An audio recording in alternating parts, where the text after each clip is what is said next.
Hi there and welcome to the Cricket Matters podcast. I'm James Breeze, co-host of the Cricket Matters podcast, and flying solo today as Josh Kennedy is too busy crying about Everton Football Club. Now, if you're new to the show, it's great to have you here, and if you're a regular, welcome back. It's great to have you here too. A couple of shout-outs before we dive in today, and that's to all the boys of the XL Club Wales and all the boys of Clwb Cymraeg Cricket Cardiff, who I play cricket for reviewing the podcast and sending us up the charts. Thanks, boys. It's much appreciated. So shout out to all of you. Now, today we've got a fantastic guest who I know as Kenny, but who's got a fair amount of experience on the cricketing circuit and has one or two stories to tell about it too. Now, he's a former professional cricketer, having played for Glamorgan and provincial cricket out in South Africa. And when his professional cricket career was drawing to a close and he had to get a real job, he had to venture into the world of pharmaceuticals, otherwise known as drug dealing in my terms, and he's now part of the Day Lewis Management Board. Now, more recently, he's been making a big cricketing comeback with Cardiff Cricket Club, which is where I met him for the first time, and now the last couple of years with the Wales over 50s team. A big shout out to those guys who are heading out to South Africa very soon for the over 50s World Cup. It is with great pleasure I'd like to welcome to the show Michael Cann. Canny, how the devil are you? Yeah, I'm very well, thanks, James, and thanks for that lovely introduction. Thank you very much. Well, I had to be as professional as possible, mate. Having known you like in a non-professional terms for quite some time, I thought I'd try and be as professional as I possibly could. But so, as we say to everyone when they first join the show, tell us a little bit about yourself in less than 30 seconds, because I know you like to chat, and tell us why cricket matters to you.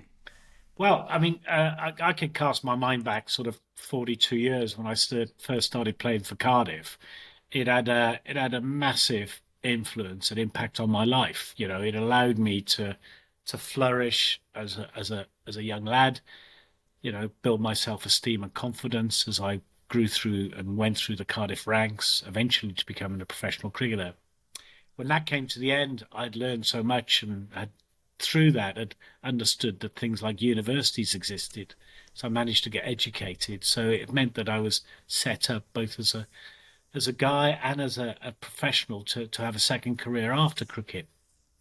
And of course, then you come to the other end of your career rather, and it's reversed again. It's gone back from my professional career more back into my cricket. Brilliant. So tell me a little bit about that. Tell me how it's felt like having, because obviously you've had a very experienced and distinguished career in the pharmaceutical industry and like done a lot. I haven't even done it justice on the podcast showing about that. But tell us what it's like now going back into cricket after a bit of a gap away and what it was like for you. Yeah, so I stopped playing professionally in 94. And then had a couple of years off when I came back to the UK from South Africa and started to play cricket again, a little bit of club cricket. And I sort of stopped in the early 2000s. As my career developed, you know, you do have to make those balance and trade-offs. And then as I hit my early 50s, I was just getting worn out, to be honest. I was a burnt-out classical pharmaceutical or corporate executive. And thinking, actually, this is not what life's all about. And around the same time, the pandemic came along in, three or so years ago. And I was asked, do I want to get back involved with Cardiff? And they asked me to be their president because I played there for many years, captained the team and played professionally. And I was delighted. So I accepted that. And then I thought, well, why aren't I playing? You know, and in reality, I was heavily overweight, pretty unfit, and the thought of playing wasn't great. But then after the first lockdown, the thought of it became really attractive. So I thought, well, no, I am going to give it a go. Why not? It's interesting you say that because that's how we met is through Cardiff Cricket Club. And it's been one of the biggest, and I'll be honest, it's one of the best inspirations was you starting at the same time again as me. Because, you know, in similar fashion, career took me away from cricket, and I can't tell you why. Life got in the way, and it's 10 years my life went by, and then suddenly I moved back to Cardiff, And it was that moment where reconnecting with the Cardiff Cricket Club boys who said, "Hey, Breezy, there's a game tomorrow night. I see you're back. Come and join in." And that sent this snowball effect coming back into it. But it was the enthusiasm I had like a kid again. I don't know how else to describe it, but it was like I stopped playing, but I've come back and I've got this enthusiasm to play again. And I think it was like your infectious enthusiasm as well that set it off. When we started the Breakfast Club up in Cardiff CC, where it was more, it was. Yes, it was involved with the cricket, but it was more the social aspect where we were turning up again. Like you had your professional mindset on. I wanted to train that way, and like we went to have a coffee, then we had a net, then we started playing the game, and suddenly we attracted everyone to it. It was like this infectious thing that goes, "Oh my God, I've got the bug for cricket again," which is kind of why we've ended up with Cricket Matters and the podcast now, is because I've really got that bug to helping people and showing people. But yeah, it is interesting, like, that walk and that change and that development of both you through that first season back, and it was my first season back as well by the end of the season, and then it was interesting to see the carryover through now to where you're at the moment too, and coming forward. It is, James, and actually what you get out of playing cricket and actually being fit and playing cricket, as even more so, is that sense of belonging. So even if you've been away from the game for 5 or 10 or 20 years, as I was. And I did play a little bit in between, by the way, for my local village. But you're always welcome back, and that's what really was lovely, And so in Wales over 50s, we call it our second innings.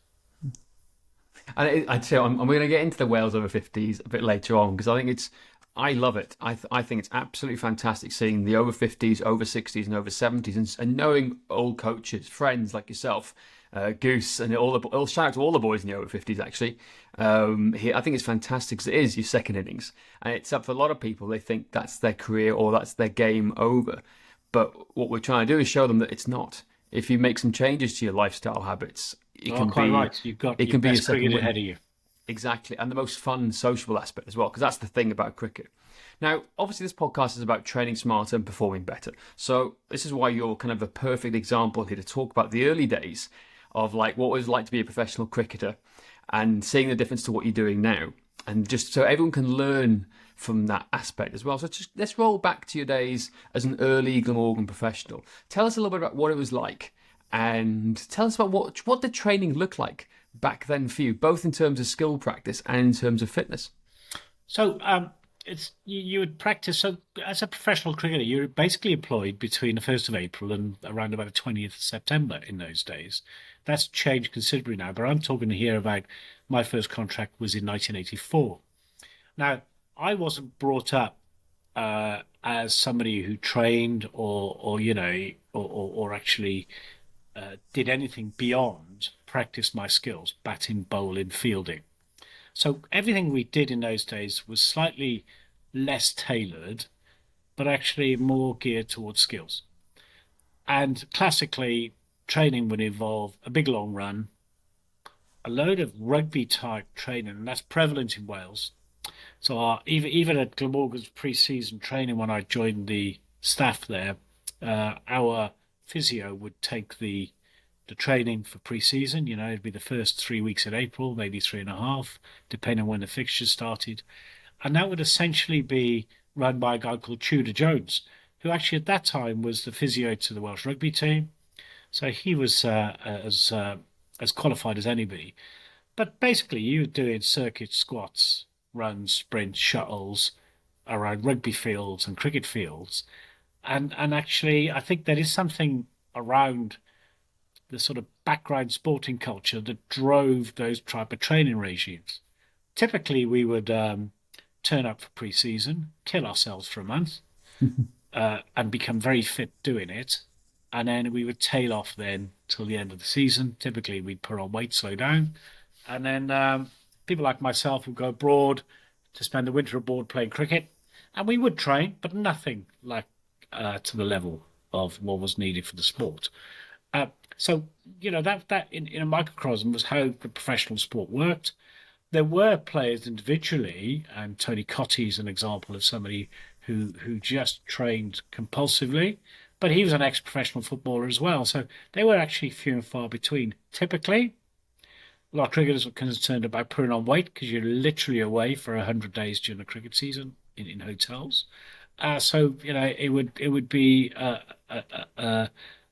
probably a 3 or 4 mile run, a couple of times a week to keep the stamina up, the weight down, and then skills training.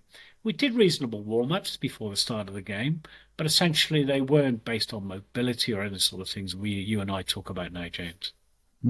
It's interesting. So go back to those early days. You played with some famous people back in it. We'll focus on the Glamorgan side of things first. Who would you say were the people you looked up to the most in terms of both practice and their fitness regime? Yeah, it's quite funny actually because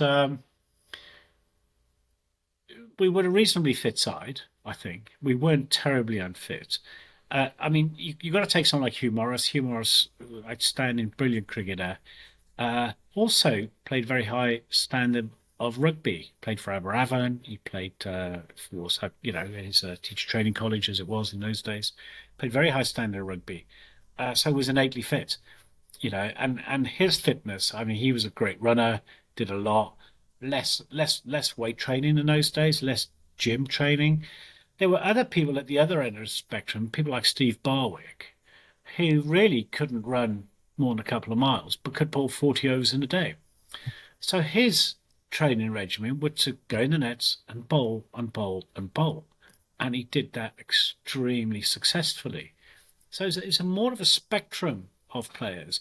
Other players you had to look up to and have huge respect for were those players who really maximised their careers. People like Steve James, who also went on to play for England, who was at university with me as well.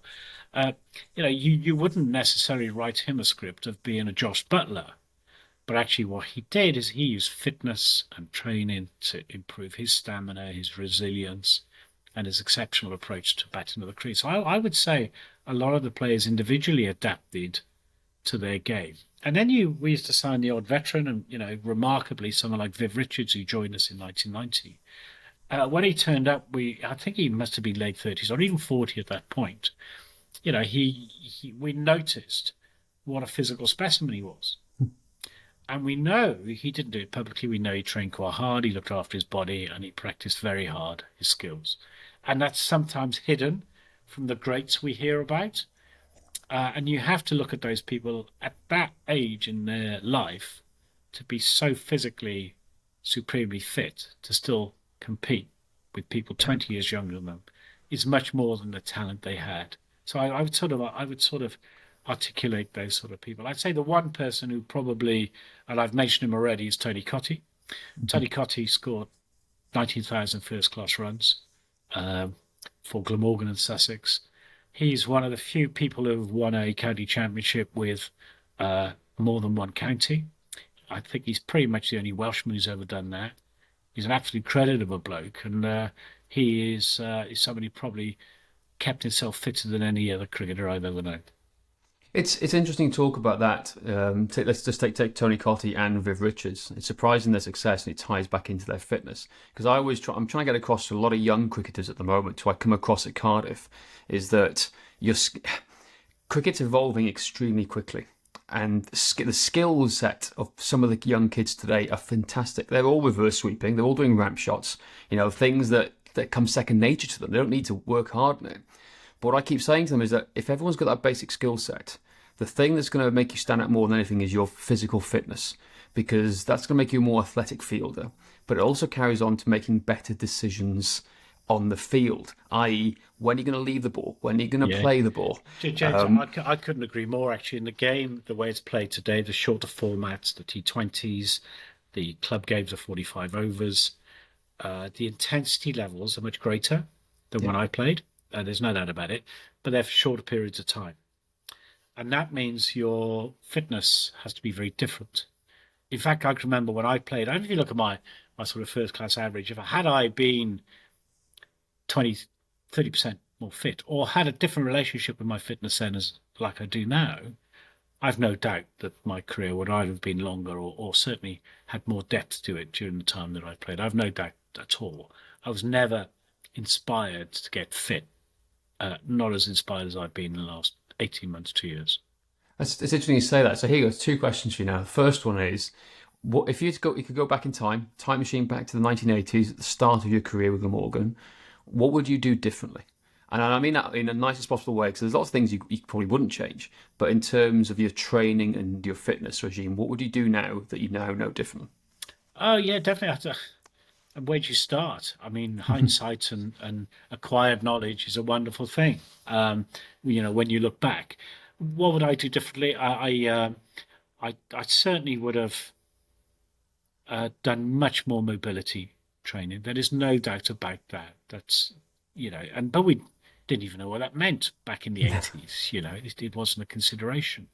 Um, in terms of stamina, I was reasonable, but the thing that tails off, particularly in cricket, when you're tired, is concentration. Mhm. So I think I would have done more stamina work as well. I wasn't slow. I innately wasn't a super fast Olympic sprinter, but I was reasonable at performing in beat tests and those sort of things, which were the vogue back then, particularly in the early 90s. So I think I was probably right in that regard. As you touched on earlier, the first thing that goes when you are not fit enough when you're playing cricket is your concentration. And when your concentration goes, your judgment goes. Uh, so I reckon, had I done those things, I would have batted longer and therefore got bigger scores, even though actually my skill level was probably maxed out, to be fair. That's interesting. Second part of it is my bowling developed later in my career, which gave me two strengths to my bow. I'd always bowled a bit, and I bowled for Welsh schools, but as a professional, I only started to bowl a bit later in my early 20s. And to bat and bowl in professional sport, you do need to have an elevated fitness. And I don't believe my fitness was ever elevated enough to do both. Interesting. That's it. So take you on let's go back to a specific moment in your career. Think about something where you were batting. Let's stick with the batting, where you think that your stamina or lack of fitness may have cost you those extra runs. Was there an important moment or an important game or an important part of your career that maybe something didn't happen? Is there like a specific innings that you can Yeah, I remember? can. I mean, it's my only 100 for Glamorgan.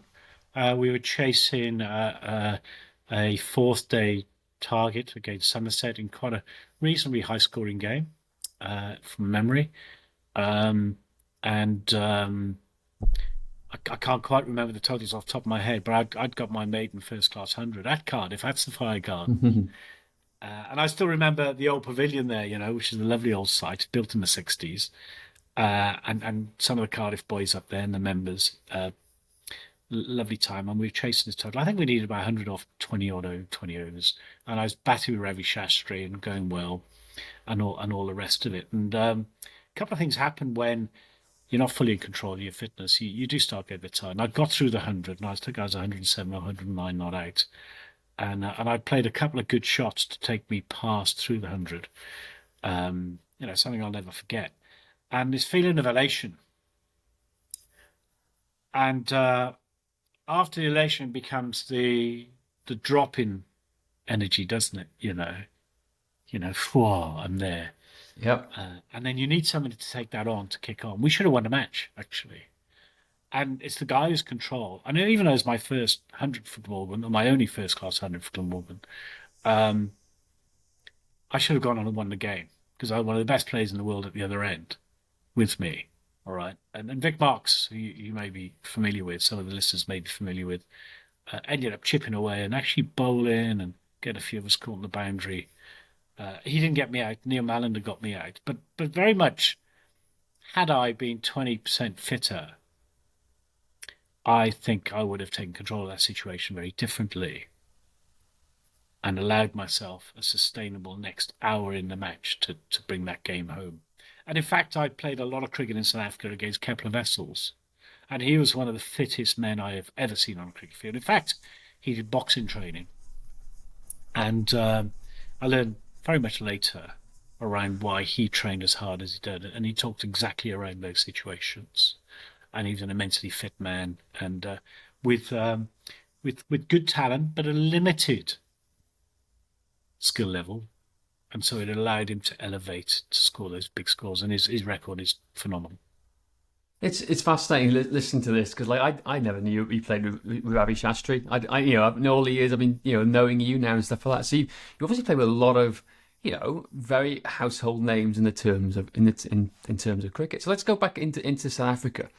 Like tell us about that transition from Glamorgan into the provincial side of things in South Africa and some of the players you saw coming up through the ranks and some of the people you played with and talk about their skill set and their development. How did it differ to Yeah, that of Glamorgan too? it's a good question because different culture, right? Very different culture. Uh, very much concentrated on early developers, not late developers. Okay. Hmm. And I was lucky enough because there was a guy called Corey van Zyl, who was Glamorgan's professional with Ravi Shastri at that time. That's before the Viv Richards days. And Corey came over and he had under bowling for South Africa in what were the rebel tests in those days against Australia rebels and West Indies rebels. So he's at the peak of his powers, if you like, at that point. And he'd come from a very small province, which was Orange Free State. Now, the people who know rugby will know Orange Free State very, very well. Very Afrikaans dominated back in those days, of before multiracial sport out there. Very much strong nationalist identity, Afrikaans speaking part of the world. Oranje Vrystaat or Orange Free State, depending on Hmm. your perspective. All right. So he had invited me to become coach at Free State University. And he was the head coach, and I'd be his assistant, and I'd look after the more junior players and all that. And I was 21, right? So off I went. I was 22, perhaps. Off I went on the plane. And I'd mentioned to you a little bit earlier that my bowling had been a useful addition, in the Glamorgan second team. I bowled a bit, and in the over 25s and the one-day games, I'd be the fifth, third, fourth, fifth bowler for Cardiff, maybe a bit more before Hmm. before I'd become a, a real bowling contributor. Anyway, I was an off spinner, and they didn't have an off spinner in the stateside. So, in the university team, at the age of 17, was Hansi Cronje, his brother France, who's about 22. We had a guy called Nicky Bouyer, who was a 16-year-old Yeah. who went on to play for South Africa. A guy called Dion Jordan, who played South Africa seconds and provincial cricket in Northern Transvaal and those sort of things. We're a real massive cohort of players. And Alan Donald was a part of the Free State squad at that time as well, very young, and all a bit tearaway. And a guy called Reedy Stain as well, who also went on to play one-day Hmm. cricket for South Africa. All of that remarkable cohort of young players. And it was an unestablished province. And interestingly, this is being taped before the England One Day International against South Africa tomorrow. And we'll come on to it, but they're playing in Kimberley tomorrow. Okay. And we'll, uh, those two provinces, Free State and Kimberley, were the two inland provinces. But the point about Free State is they had this remarkable depth of talent. Ashley Metcalf, Yorkshire in England, was their overseas pro, and Peter Moores was the overseas pro. So he was keeping wicket there. We became good friends. What happened to me was, as a 21-year-old, 22-year-old pro, was I got invited along to come and bowl at the provincial nets because they didn't have an off spinner, and actually South Africa never really at that time in the isolated years produced many spinners at all, and they weren't very good at playing spin. They played it from the crease and didn't sweep. Okay, so they ended up just sort of, so they made me look very good. So I got invited. I got invited along to participate in these nets, and that's how I sort of got known at provincial level at the first stop in South Africa. So I toil away, and it was a semi-professional sport in those days, James, in that people would work, or they were students, or in the defence force, for example, and the nets would be, say, practice sessions would be sort of 5 till 7, 3 nights a week, and maybe 6 till 8 in the morning, one morning a week. All right, because the climate would allow you to do that. Yeah.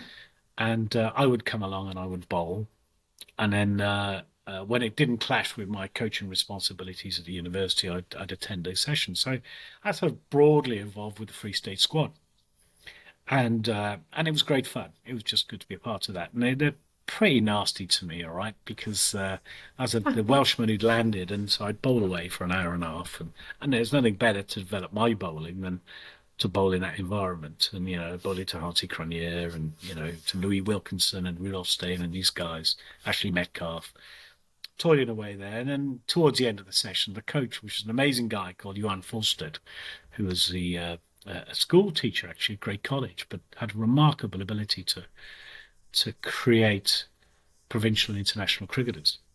He'd say, "Come on in, Canny, you can have a bat. All right, stick 'em on, son." So I'd go off I'd go, and it'd start to get dark. It'd start to get dark because twilight in Southern Africa happens in about 10 or 15 minutes. So it's not like in Britain where it takes an hour at dusk and all these sort of things. So I'd be going to bat just before it gets dark, all right? And he used to. It was terrible because then he'd go to Alan Donald and Corrie, and a guy called Johan van Heerden, and say, and he'd give him a new ball. Right, so it's getting dark, and he's throwing an Alan Donald new ball, saying, "All right, boys, have a little running with the new ball, and you can bring that one tomorrow for practice." All right. So I'd be jumping around, letting it go, and I'd just bowl for an hour and a half. But the culture was very different. These guys would do immense fitness. They went to the gym.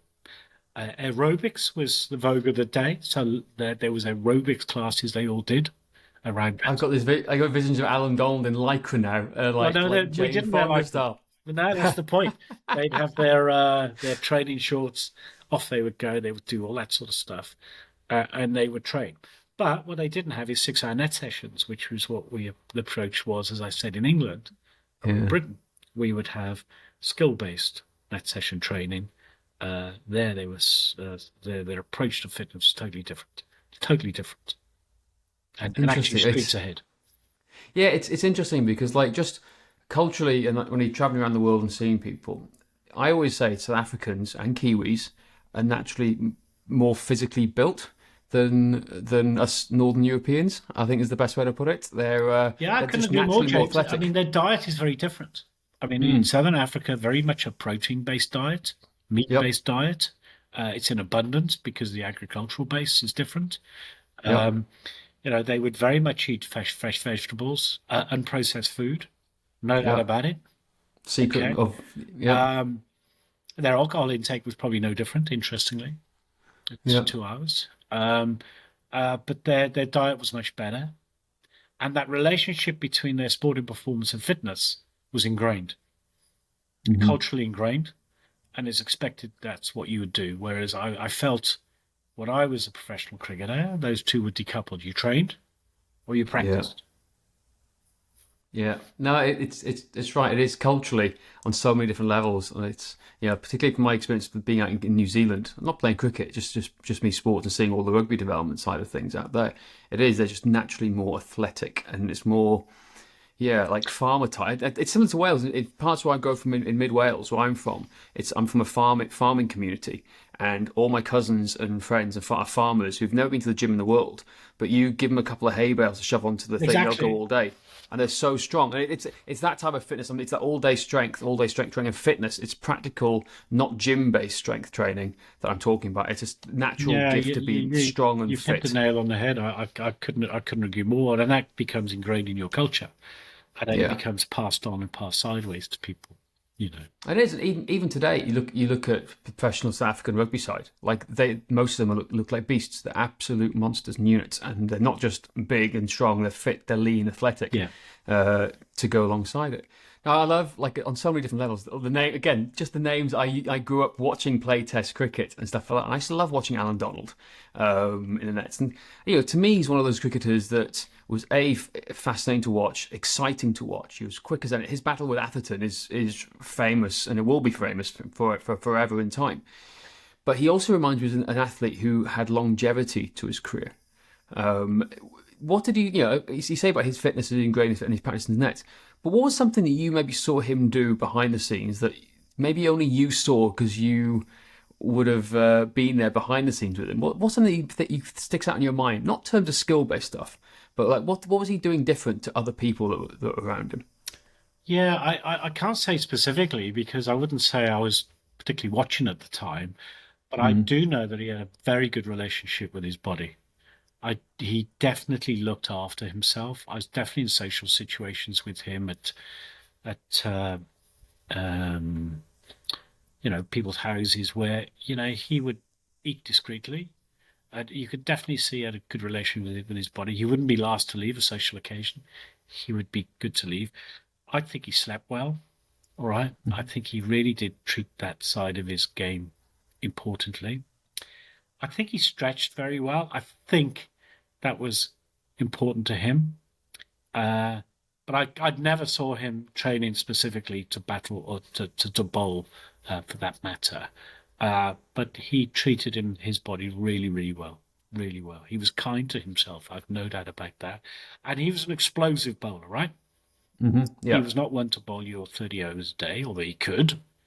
But he was explosive, and he could switch on and switch off. So whatever he did, he definitely he definitely looked after himself supremely well. Brilliant. And what was it like facing him for the first time? Because I always remember Kevin Peterson's quote on TV saying how when he faced Alan Donald for the first time, he was too busy watching Alan Donald going, "This is Alan Donald. This is Alan Donald bowling at me," and he didn't watch the ball. He bowled his middle stump apparently. So what was it like for you for that moment? Well, he was quick. I think first time I played against him actually was at Swansea for Glamorgan seconds when he had come over to Warwickshire at a very young age, and we played a game, and he was very fast. In those days, he didn't have his hand behind the ball as well as he did later in his career when he had immense control, and so he tended to angle the ball into the batsman or across me because I'm a left-hander. So in some ways, it was a little easier for me because it went across. You either missed it by a mile, or if it was too quick, it didn't hit you. And so I find him okay. The one thing about Donald is, as fast as he was, he showed you the ball. The people I used to find much harder to bat against were people who didn't show you the ball so much. People like Courtney Walsh, where it came from an unusual position in the action, or even someone like Tony Pygott at Sussex, who did something at the crease and you would lose it for that split second. Or you can imagine, I never played against him, but somebody like Jeff Thompson, who who was a slinger from behind the back. You lose the ball, and then it's harder to pick it up. I played against Australia, and Merv Hughes I found quite awkward because, again, he didn't show you the ball in his run-up as much. He showed you the ball in his run-up, but then in his action, the ball would disappear and then come back at you. And so, I find those bowlers more difficult to face than the out-and-out pace, because I used to see the ball reasonably well off the hand. Interesting. But I've got to tell you this. This is great. This is what I love about cricket. All these little stories that go off and offshoots out of it. My mate Simon Williams, shout out to Simon from Aberystwyth. He has bought a house in Dinas Powys recently, and in his back garden, in his shed, he's made it the cricketing bar. So he's got all these old school bats from the 80s and 90s, right? And he's got his memorabilia. And one of my favourite ones, he's got a photo framed on the wall with all these different photos, like from Alan Donald to like Shane Warne to everyone here. But my favourite one is the one of Merv Hughes stretching down at Bay 13 at the MCG, doing his little waves, which is absolutely brilliant. So shout out to Simon for this, because like it was just brilliant. Like it was just a great little tour. And I'll have to do a video series, I think, just behind the scenes of the memorabilia he has in there. But that's great. Well, let's segue in briefly into the latter years of the career, but going into more finding a real job, as you called it. How did you find that come down from playing cricket as a job, as a profession, to going into the corporate world? And what do you think? What were the detrimental effects it may have had on your lifestyle and body? And what is it something that you wish you could have changed about that? Because there's a lot of club cricketers out there, and professional cricketers as well, actually, who's in a similar position to you, that are in this position now. What's something, or going into it, what's the advice you can share with them? What are the things you learned during that part of your career? Oh, James, hindsight is an easy gift to spread around the world, and I don't want to sound patronising, but my experiences were interesting in that. First of all, my Glamorgan career ended in 1991. My full professional career ended in 1994.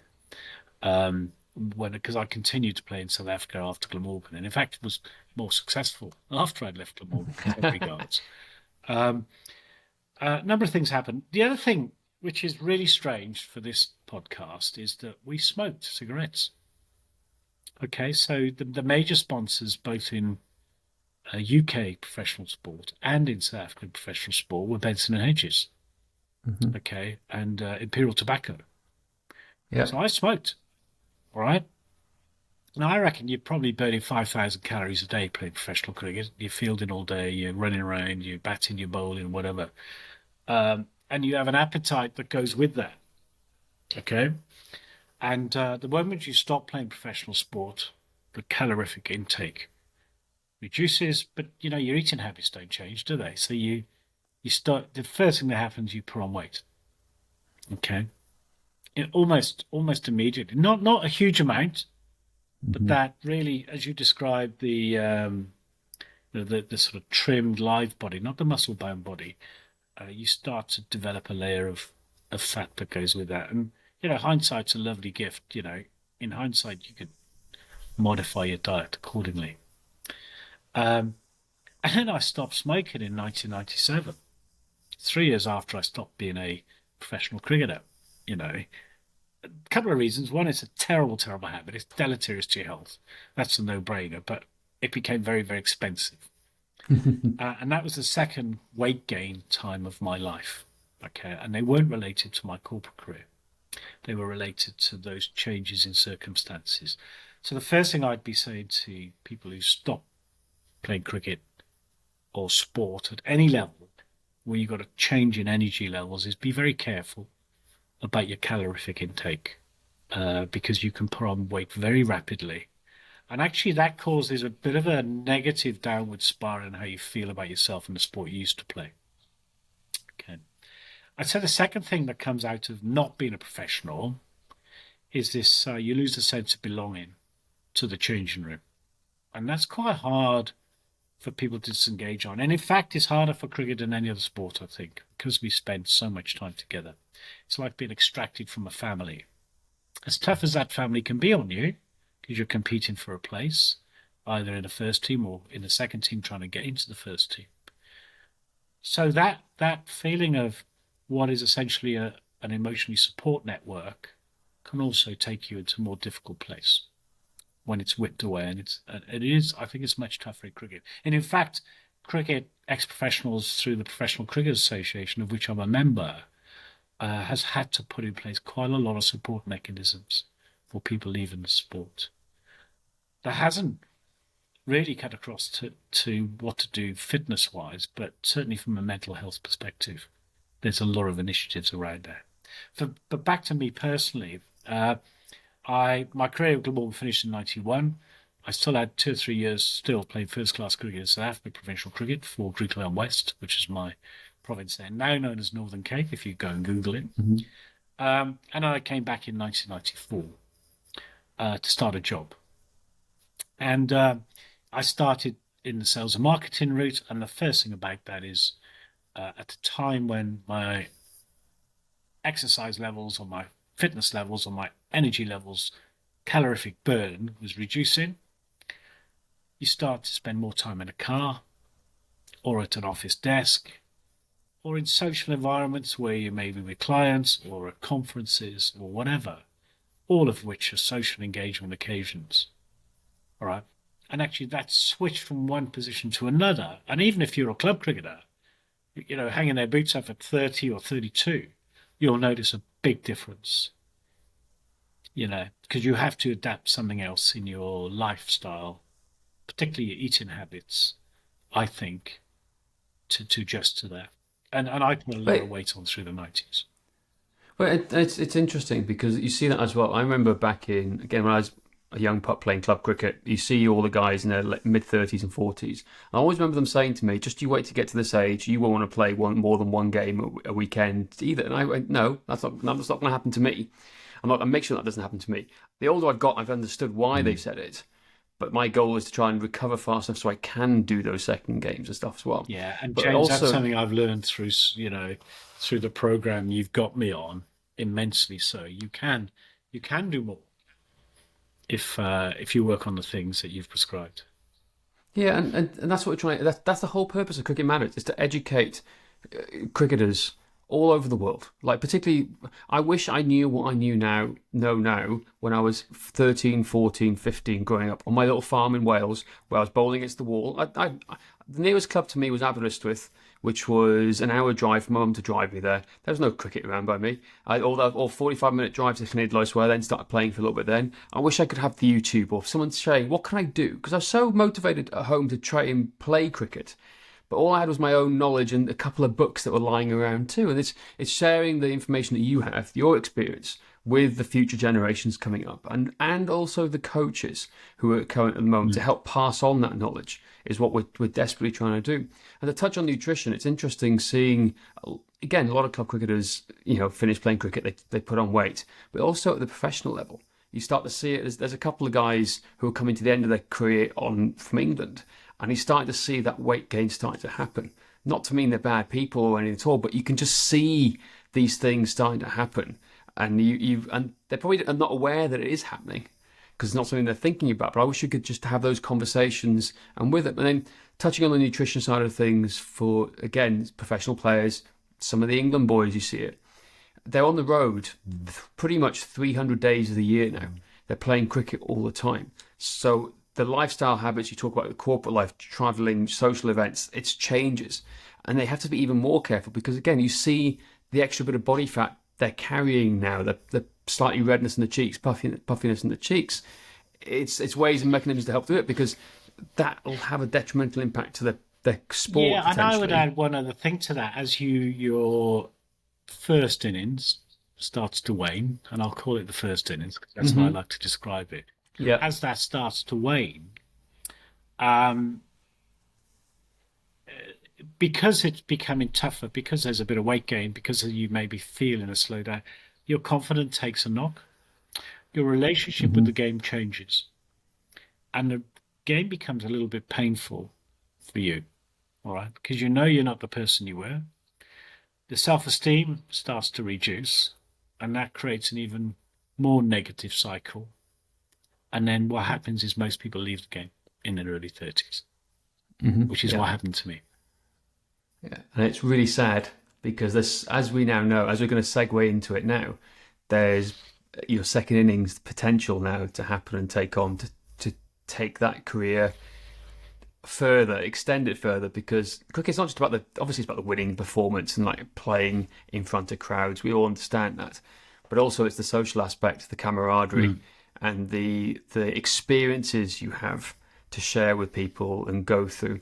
And this is why you're off to South Africa in less than a month's time for the over 50s World Cup. So let's talk into this. Tell us about the catalyst that got you back into playing cricket again. What was, obviously Cardiff being president of the CC, but what was the thing that made you go, no, I want to start playing again? What was the thing? Well, it's always been in me, all right? I've always hankered for it. I started to think about coming home a little bit. I'd lived in England for the best part of 25, 26 years. And that fateful phone call from David Ricketts that says, do you fancy a game? Many people in South Wales have had that over the years. And I said, well, why not? Why wouldn't I? I'm president. It'd be nice to come back and play. And so he'd made a space for me in the side.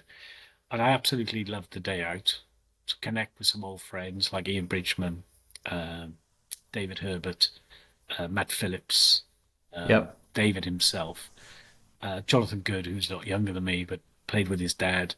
So those connections felt really real for me. And I just thought, well, I want a bit more of it. As it happens, we were up in Abercunnan, up the Cunnan Valley, and I was out second ball, half volley by a guy called Matthew Taylor.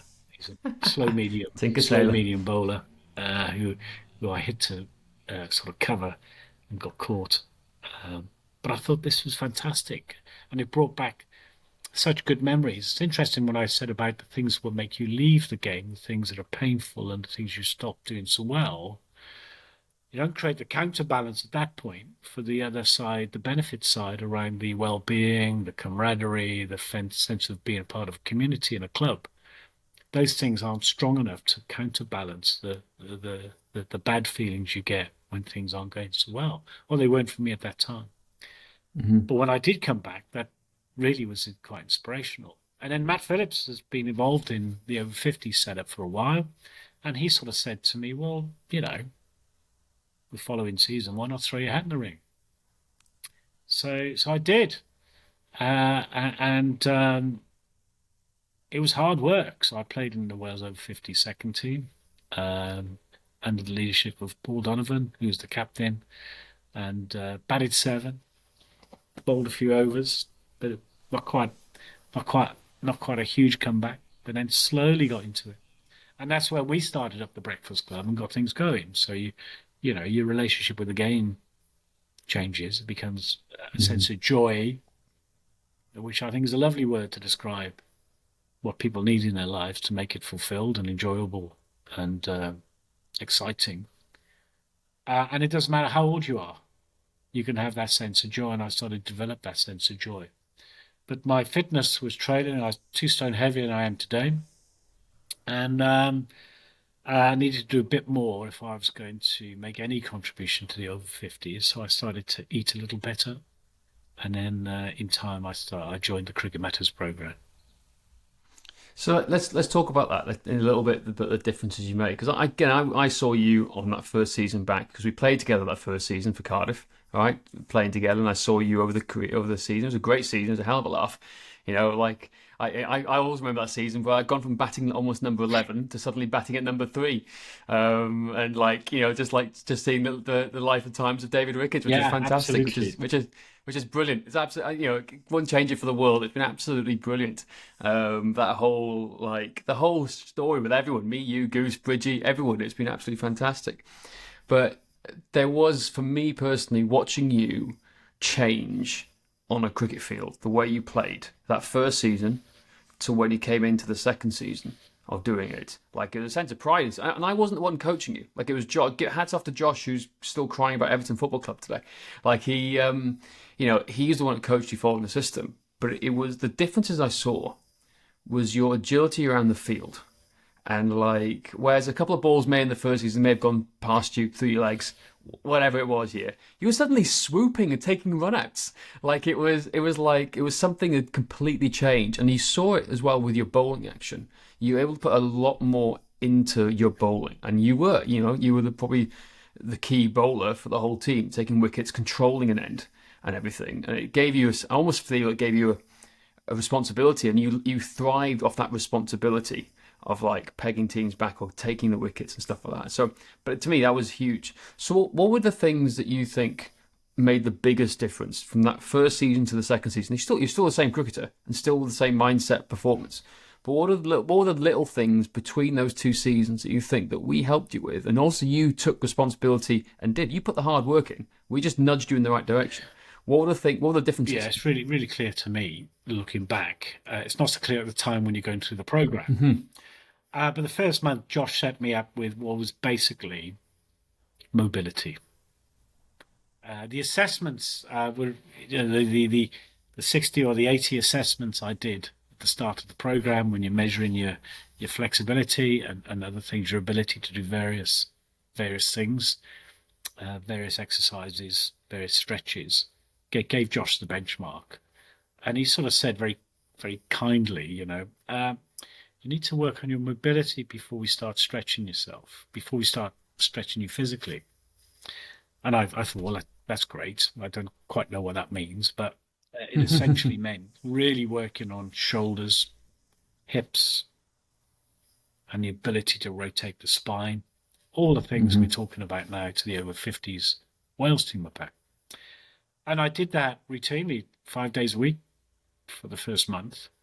And suddenly, things like the little power walks just to get us going became quite enjoyable. You're not walking off feeling my hips are aching, my knees are aching, my arms are hurting, you suddenly get a feeling that actually this is elating. So your relationship with the training changed completely. And that's the biggest impact that I had. And I never enjoyed training as a professional cricketer. It was a necessary chore to be able to do something, to be something. This changed my relationship with the training itself at the most fundamental level. And I think that's the biggest takeaway that I could give to somebody from my experience with Cricket Matters, right? In that it changed my relationship with myself and the sport. It let me understand how much mobility and flexibility enables me to get enjoyment out of training. Because who wants to go and do a half an hour commando walk with squats and all the stuff in the middle of it if you can't move your hips? You just end up walking off feeling worse than when you started. Yep. And that is not something you look forward to. And that's a great lesson. And it takes me back to what we said earlier about, we did a load of squats-based rugby training when I was a professional cricketer. I didn't enjoy a single second of it. It's like, oh my God, here we go again. I'm really, another snake around the rugby field. I don't want to do that. Yes, of course, you have to do it. So you do something to be something. This taught me to be something, to do something. Right? And it's interesting you say that, because like the hips and the shoulders and stuff. And again, it's been great. I absolutely love the fact that you brought me into the Wales over 50 setup, because this gives me a lot more joy, is to see people thinking they haven't got a career, it's second innings, and to see that they can do it. And the same similar stories, I see it. But what I find fascinating is that the old boys, the masters athletes, they call them, in the over 50s, they're having the same issues as some of the youngsters I see coming through at the moment. The same thing, shoulders and hips, they're really tight. Maybe just a little bit more wear and tear and a little bit more exacerbated in the areas, but the young kids are having it too. So it's this is where we're trying as best I can to educate them and say, look, this mobility stuff isn't just boring. The whole purpose is to extend your longevity of your playing career, to keep the memories and experiences you have going for longer. Like, Canny, I'd love to see the over 70s World Cup. It's those little things I'd love to see keep happening. But you're right. Well, it's funny you should say that, James, because my relationship with the game has changed and it's taken me to this second innings. I can't wait for that opportunity should it arise. I don't want to live in the future. I like to live in the day. Yeah. But I think once you take on board some of the key lessons from Cricket Matters and apply them to yourself in a flexible way, not in a regimented way, then I think your relationship with training changes. And you sort of see it very differently. Rather than a means to an end, it becomes a part of the whole being a cricketer again. And that is a totally different relationship with the sport that I had earlier. Not as though it's better or worse, it's just very different. Yeah, it is. And that's what we're trying to get across to people. It's the same. It's about having a healthy relationship with food. It's about having a healthy relationship with the fitness, so you can enjoy the sport that we love so much, that binds and connects us all together, right? And that's the thing. A lot of people associate, and this is because of mainstream media, it's because of the way, it's like sex sells, like hardcore fitness sells. They think unless you have a beat down, that you haven't had a good workout. Well, that's not the case. You should be feeling and leaving a cricket session as if you feel revitalised and energised, not beat down, sore and sweaty. Like I say this joke over and over again, I can give if someone wants to be sore and sweaty, I can shove them in the sauna, get a massive bamboo cane and start hitting them with a bamboo cane, and it'll have the same effect as me giving a beat down workout. It's not about that. And particularly cricketers, because the cricket as a sport is such a hard sport on the body. It is such a physically demanding sport because it covers endurance multiple days at a time, explosiveness repeatedly over and over again. Put your joints, arms, limbs in such awkward positions that you have to train for longevity in mind, I think, as opposed to that rugby mentality where you do have to build up and be able to take the hits to protect the body. Cricket's not like that. You're not being smashed from other people from different walks of life. You've got to preserve the joints because they're fragile things at the best of time. And that's what I'm seeing. I say, go back to the over 50s, seeing them over the last and spending time with them over the last few weeks, is that if I could give any club cricketer or any aging masters cricketer, right, a bit of advice now, look after your shoulders, look after your hips. Get a good solid massage in and around those areas to loosen everything up, because that is what's going to extend your career, I think, the most over the long haul. Yeah. So there you go. Couldn't agree more. So shout out to all the over 50s boys going to South Africa, and we'll have to get you back on to talk about it Well, when you come yeah, back. 'Cause I'd love to hear about the stories about that. But let's talk about another, before we draw to a close, let's talk about another passion of yours, and that's talk about cricket in the Welsh Valleys, because that's something I took part on last year and thoroughly enjoyed it with the Walking in the Valleys program. So to tell the world little bit about that, what that means to you and the importance of it, I think, for cricket in Wales. definitely. So I come from Llanrumney, which is very much a working class estate in Cardiff, and there are some similarities between Llanrumney and Cardiff and some of the communities in the valleys. I'm also passionate about Welsh cricket in the, you know, why aren't we producing a Ben Stokes in Wales? There's no reason why it shouldn't happen. But actually, the cultural shift,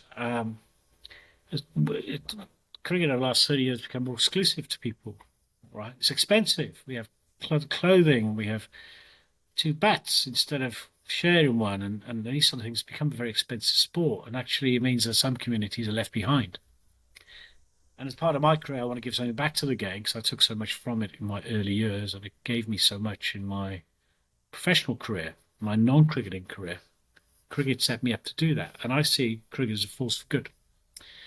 And I see something in those clubs that actually affects the whole community, because in general, they are clubs which are community clubs.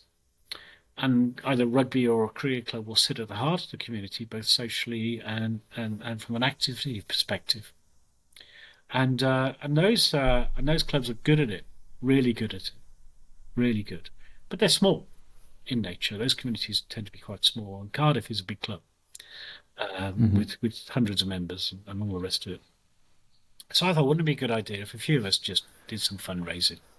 And so it was Abercynon, I spoke to, and Pontypridd, where I developed some friendships, and my great affinity for Hopkinstown and latterly for Macon. So we got into a dialogue and sort of started to think, yeah, it'd be a good idea. So we thought we'd walk from Cardiff to Brecon up the Taff Trail, and 2 or 3 clubs said, yeah, we'll give it a go. I thought, well, we'll have a couple of us doing the walk. That'd be nice. We raised maybe 500 quid, 1,000 per club, and then we sort of started to gain its own momentum. So we thought, myself and Tinker Taylor over at Ponty, thought that well, perhaps we can ask a few people to wish us luck and endorse us, And each club had its own Just Giving site, and we had a central fund as well. So if we raised any money centrally, we could split that the 5 ways. And it sort of picked up. And, I went back to some of my old friends in South Africa, like Arnold Donald, and said, would you please do, a good luck video? And he did. I couldn't believe it. He was coaching Bangladesh at the time. We were touring Southern Africa.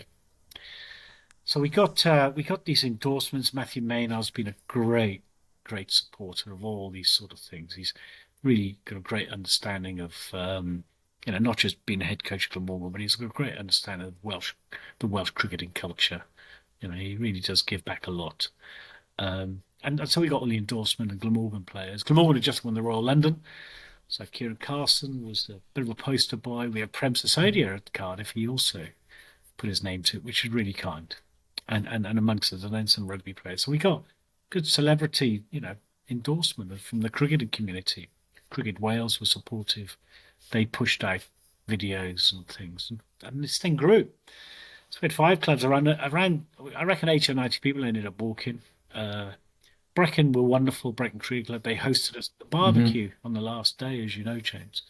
So it's been a wonderful force for good. And well, on the walk, not only did we sort of stretch ourselves physically, because some of the walking was quite tough, but actually it gave people opportunities to discuss how they run their clubs, what works well for them, what doesn't work so well. And often when we play sport and competing against each other, those conversations between clubs don't take place. And lo and behold, you find out we've all got the same set of problems.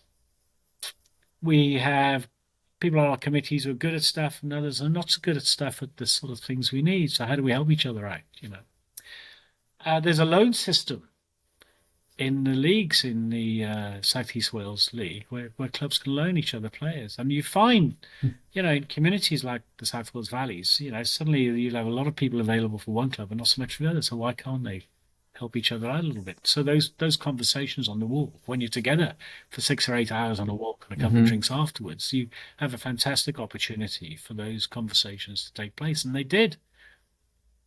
And, we were supportive but corrective. We weren't happy about one club's behaviour in the previous seasons. We had dialogues with them and trust was built. Lo and behold, one of the clubs sort of came back into the fold, if you like, to be good citizens, good club citizens, and they went on to win the league.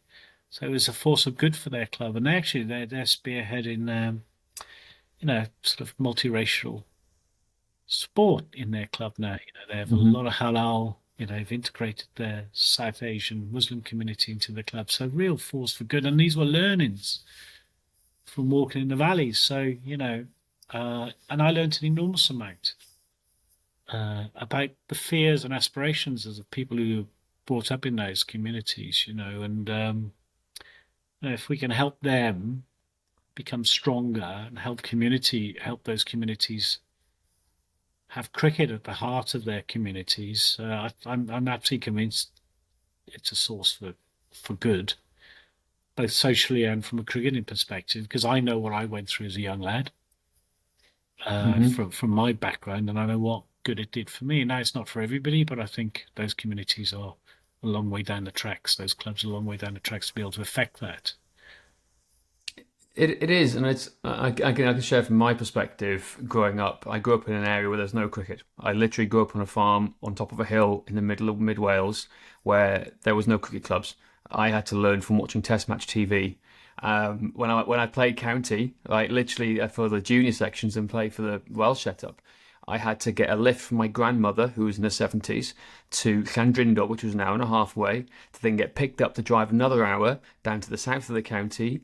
And the costs, if my grandparents and parents hadn't paid for it, were astronomical. Yeah. So I'm all for you in supporting initiatives, not just in Wales, but across the whole of the UK, for helping people get into the game and supporting them and adding support to these communities who need them. Because you forget how, I'm in Cardiff, there's a lot of opportunities for you in Cardiff, for example, and other big cities, where you take things for granted. Yeah, there's no doubt about it. I mean, British culture has been focused on the metropolitan, not on the small community. There's no doubt about it. These communities are left behind. In fairness to Cricket Wales, they are channeling money into those communities now very successfully for sporting facilities and doing a good job of that. But I do think that these people come from tougher communities. They produce good rugby players, and to be a top class cricketer, you have to have a hardiness about you, a resilience about you. And I've no doubt that if those clubs can start to produce younger cricketers, we'll see a much stronger Welsh cricketing community. I think we maybe one day see a Glamorgan team that is got a lot, maybe 8 or 9 Welsh cricketers, which is what they had when they won the championship last in 1997. So I think the size of the prize for supporting the Valleys is enormous if we get it right. Yeah, I agree. And for me personally, from here at the project, we're starting at Cricket Matters. We're fully behind it, and we'll definitely report more back on it. And we've got 9 clubs at the end of March and April. We've got 9 clubs. I know. There's 5 last year. Maybe we'll end up with 11, which would be wonderful. I've seen it, and like I said, whatever we can do to support that initiative, I'll be there. We'll video it to make sure everyone out in the wider audience can listen to that and support that as well. Because it's about giving back now to the cricketing community on multiple different levels. Thank you, James. Canny, it's been absolutely fantastic. Like it's nice to speak to you in a professional manner, in like a very like normal way. We can go back to being ourselves after this little talk now, and I can give you some absolute proper abuse. But no, it's been absolutely fantastic. Sharing your insight, your stories. And it's fascinating for me to learn some of the stories from back in the days and how things used to go to how you're doing now. So we'll be following your journey, and undoubtedly we'll have you back on the podcast post South Africa and post Walking in the Valleys too, to get that going. Now, is there any where can people find out more about about the Walking in the Valleys and the things that you're getting up to? Where can we find out more information about that? Please follow us on Walk in the Valley on our Facebook site, Walk in the Valleys for Young Cricketers. or if you are interested in following the Wales over 50s in the World Cup, please follow the Wales over 50s Facebook site. They're our primary channels, and the more people who like and support our these movements, the better. So it's all appreciated. Brilliant. Canny, Michael Cann, or Canny, as you will always be known to me as. Thank you so much for coming on the show. We really appreciate it. And for guys, everyone listening in who've enjoyed that show, please make sure you leave a comment, review, share this podcast far and wide to help support any initiatives we're trying to do. And if you've taken something away from this podcast or have any questions for Michael or for myself about this, let us know and we'll answer them on future podcasts or in some other manner too. So, as we say here in Wales, ciao for now, as they say in Llandau. It's been an absolute pleasure having you on, and until next time, we'll speak to you soon. Diolch yn fawr.